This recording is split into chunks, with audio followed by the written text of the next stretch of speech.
So ons het nou die afgelope tyd gekyk hoe die brein werk en dat die breinprogramme deur herhaling vasgelê word en dat dit ons spontane reaksie word. En omdat ons 95% van ons dag en ons lewe spontaan vanuit ons onderbewussyn funksioneer. En dis hoekom om dit te verander, moet ons nou ook met 'n gedissiplineerde proses begin. Eerstens moet jy identifiseer, jy moet eerlik wees met jouself. Wat is die program wat jou joy steel? Wat is die program wat jou terughou? Die negatiewe program wat jou stroom opvat. Is dit minderwaardigheid? Is dit vrees? Is dit jaloesie? Is dit meer?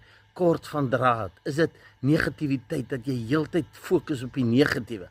Want onthou, dit waarop jy fokus, dis die goed wat jy net meer in jou lewe release en intrek.